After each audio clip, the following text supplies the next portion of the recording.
And as always, we're going to be looking for accurate context, good risk management, and always exercising good patience. Everybody who's traded has gone through periods of time where their strategy hasn't worked. Where if not a hard stop, you should reevaluate the trades you're in based on time. That's what we're here for, is to put ourselves in the best success. A trading routine does that, builds that habit, lets you know what to work on, what to reflect on, and what to improve on the next day.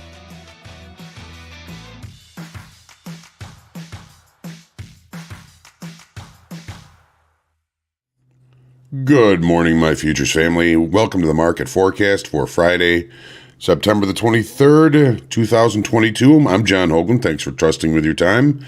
Happy Casual Friday. Happy Capital Preservation Friday as well. It's been a tough week in the markets. Hopefully you've been able to profit.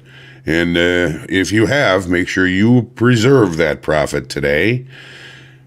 As always, my focus on this is always about the market context. What is the market telling us? Remember, risk management, of course, paramount in everything we do. And stay patient today. Economic numbers, 8:45 Central today. We've got PMI composite, the preliminary number coming out. We actually have Chairman Powell speaking at 1 p.m. Central today, so we'll have to keep an eye on that. I'm thoroughly hoping to be done for the day by the time he starts squawking. The U.S. stocks are set to continue lower this morning, all of them about 1.5% lower to start the day, as Treasury yields tightened their icy grip around the economy, and the dollar has surged now to 20-year highs. Crude prices continue lower on assumed economic demand destruction, and the strong dollar making everything a little bit less affordable. VIX is up about 5% this morning. 28.69 dollar index, of course, at 20-year highs now, 112.11, and the yield on the 10-year up at 3.76 last I checked. As always, make sure you hit the lucky like button. Share, comment, question, feedback, heckling, and love are always welcome. And you can make sure to subscribe to our YouTube channel so you can get notifications when we do go live. Special thanks to everyone that joined me on the forecast recap, Make Hogue Money, and the Top Step Strategies classes this week. Always looking forward to next week to see what we can figure out, to see what we can learn from these markets. This is a continuous learning opportunity. There's always more we don't know. There's always more that the markets are going to teach us. Whenever we think we've got the right answer, ladies and gentlemen, the market is always going to change the questions. Good morning to everybody. Caprice, number one, first in the room. You win the prize this morning. Tachyon, Dimitar, my brother Rick, good to see you. Love you. Jules, the Rooster, good morning. Capital Preservation Day. And yep, lock in those weekly gains. Shaw, good to see you. George Duquet, Sonny, Brody, Vince, my guy, good to see you. Haggle Matters, JTS Wave, DA, Jordy, Patrick, Sarah Hall, good morning, prayers and love to you as well. Peter Cole, Trading Research, Anissa, good morning. Ron Merlot, maybe have a little Merlot tonight for us. Chilling with Dylan, good to see you. Glitter Sandwich, and Unicus back today with his quote for the day. Let's see what this is. Fanaticism consists, let me say that again. Fanaticism consists in redoubling your efforts when you have forgotten your aim. Very interesting one this morning. Thank you, as always, for putting those in, Unicus. I know I look forward to those, and I'm sure everybody does. Serenity Trader, good morning. Randall, Ahmed, James, Daryl, Grim Reaper Trader, Solid Black this month. Grim Reaper Trader, thought about wearing a white shirt today, thinking that maybe I could turn the markets with the color of my shirt. Congrats on that. Oh, yeah, good. Yeah, we had a good trade in Make Hogue Money yesterday. We made some money, which is always a good thing. We did reach our profit target eventually, and we did had a good day. So, Brody, glad you were there, and hopefully we took something from that. I'm Ed. Good morning, dead letter opener. So, yeah, it's Friday. I know it's been a long week. If you are holding profits, the last thing you want to do is blow it up on the last day. Take a percentage of your weekly profits. Hopefully they're substantial and you're not going to be able to lose that much, but take a percentage of those profits and risk them. If you continue to trade well today, you continue adding to your weekly profits, by all means, keep going, but take a percentage of the daily profits at that point and make sure that you're going to guarantee that you're a plus player at the end of the day today.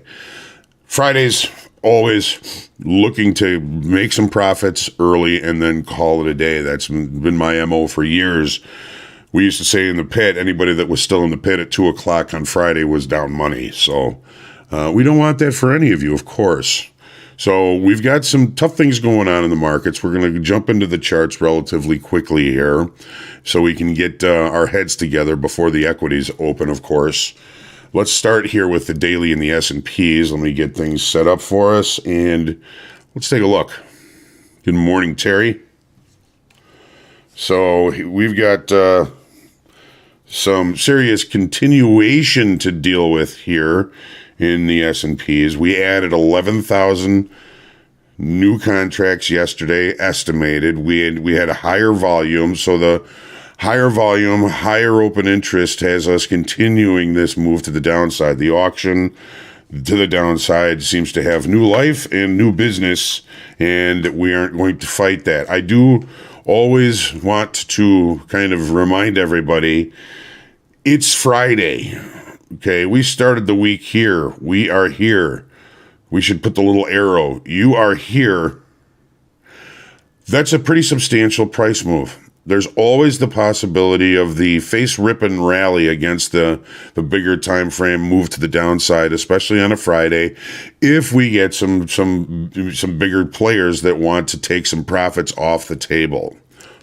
There's no guarantee that it's going to happen or that it's not going to happen. It's always just something that's on my mind. So volume and open interest both increased. We've got a swing low back here that I know the traders are kind of eyeballing as a potential target to this move to the downside, at least for now.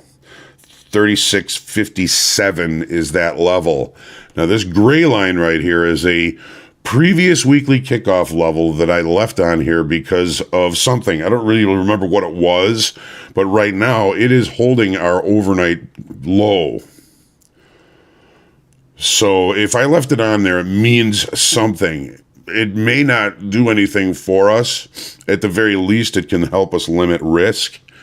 Here's the 30.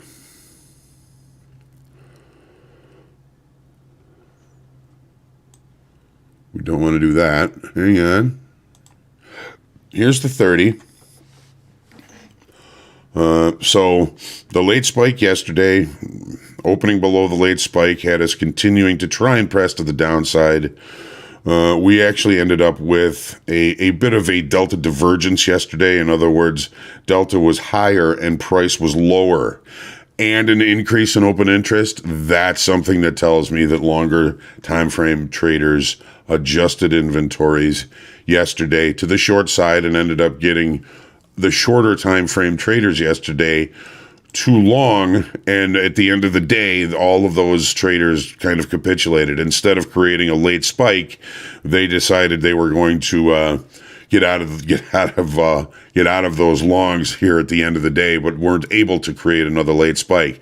What are we looking at here? I didn't put settlement on here for some reason. Settlement is 37.72, and that's going to be close enough. It's 37.72. Overnight inventory to the short side. We've got a gap to the downside. We've come a long way again in price range, and we're hanging right at the lows. 37.15 is that price level from the previous weekly kickoff level. Seems to be holding us at least for now. We've got a lot of overnight shorts in this market. We've got a lot of new shorts in this market.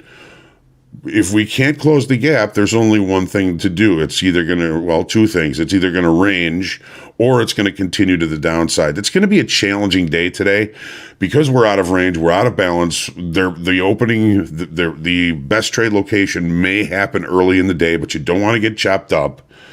It's going to be a tough day today. If you ask me, it's going to be, a little bit more of a challenge because we don't have any recent reference with which to deal with.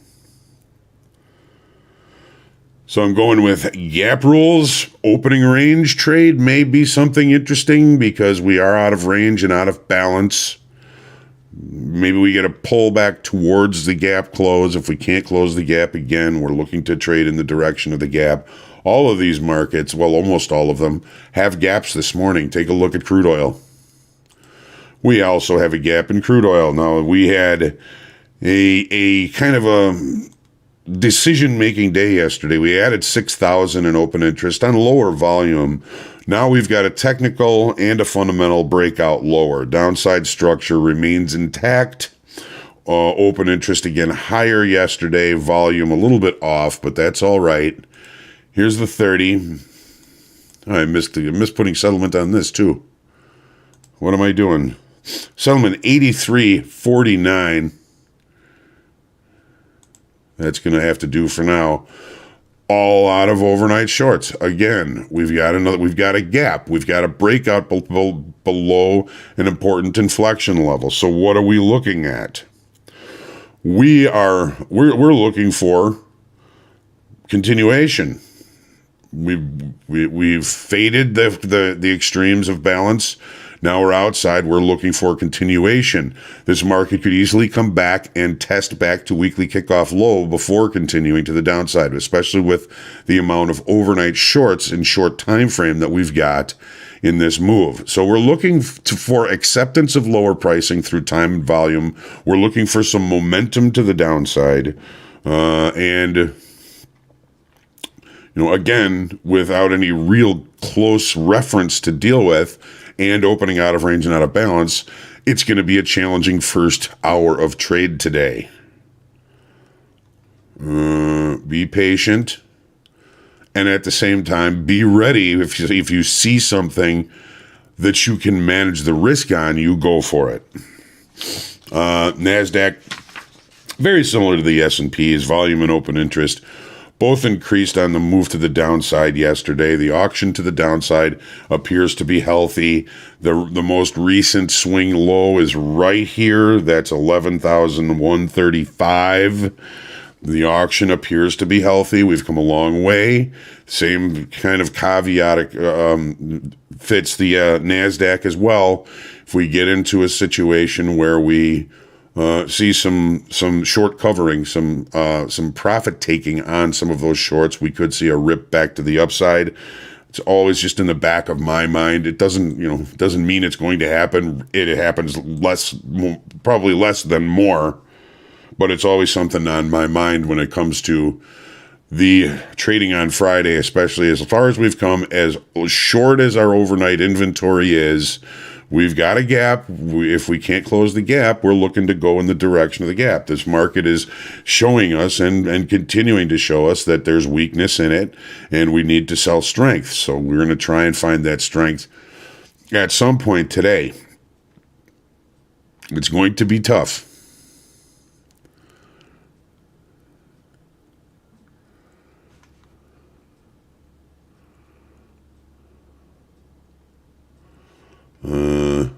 Yeah, it's going to be an interesting trading day. If I'm up, I'm going to be cautious and be patient, waiting for good trade locations. Gold. Regular trading hour breakout below the area of balance that I've been complaining about. We've got downside structure. We added we lost 150 in open interest yesterday, but we were range bound then. We did have some increase in volume, and I've been saying that this market is really just kind of coiling, and with open interest and the way it was going, change was definitely on its way, and it looks like it may have hit us today. So we've got the extended trading hour breakout below the area of balance. Now we're going to be opening with a gap. Well, we did open with a gap, I should say.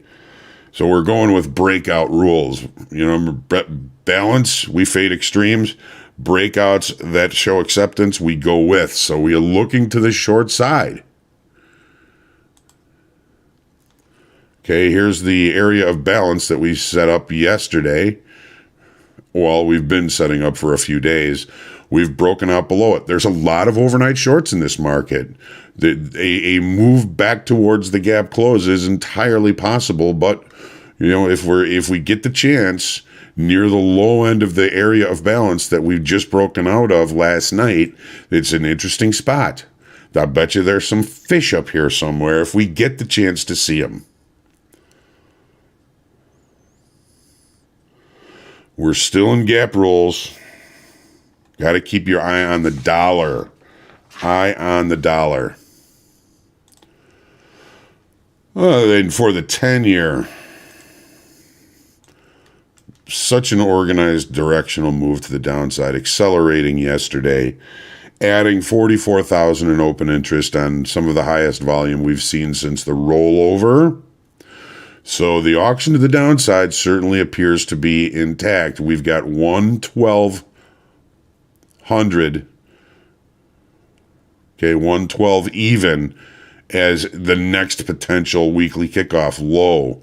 This was our low. We've broken out. This was the next potential one. It is holding, at least for now,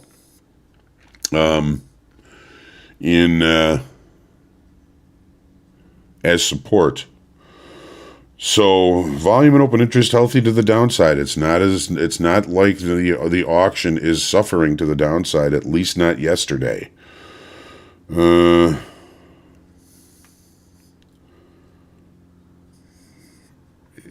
Something that is certainly, if I'm going to be trading this, in my hypothesis, is a potential profit-taking event, which would drive us higher. And those profit-taking events can be really vicious. Moves in the opposite direction can be fast, volatile, and vicious. Here's the 30.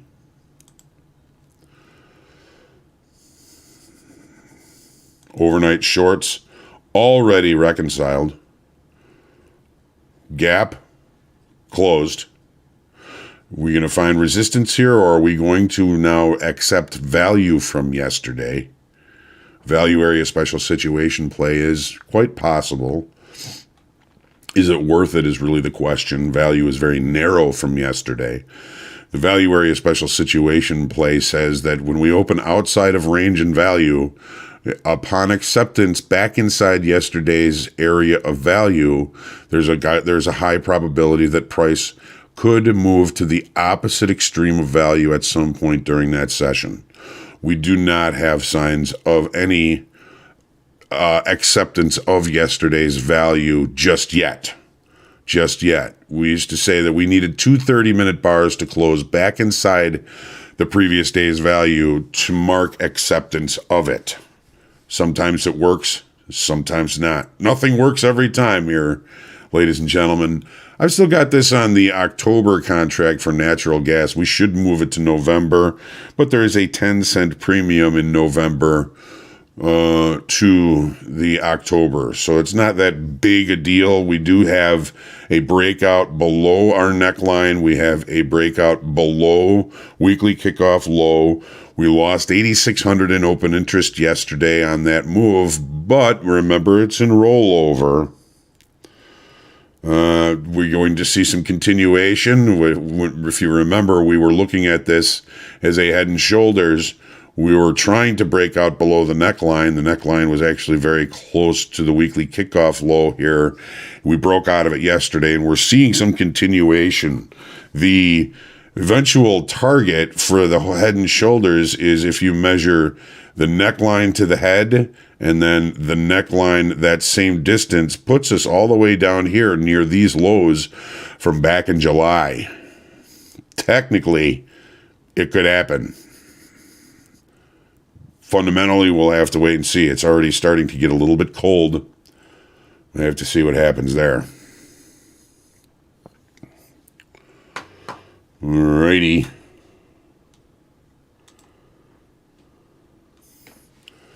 All right, so we've got quite the day ahead of us. I'm going to be, hoping and looking forward to hearing some success stories from this week, next week. Take it easy this weekend. It looks like we're going to be in a period of volatility in these markets for a little while here. So make sure you take care and get plenty of sleep. Trade well today. I won't see you for the recap or anything today. So I'll be thinking about you. Be kind to yourself and others this weekend. We work really hard at this, so you deserve to be really nice to yourself. Keep praying for peace and peace within yourself. Call your mom, call your dad, call a friend you haven't talked to in a while, and have a great weekend. Remember, it's Capital Preservation Friday.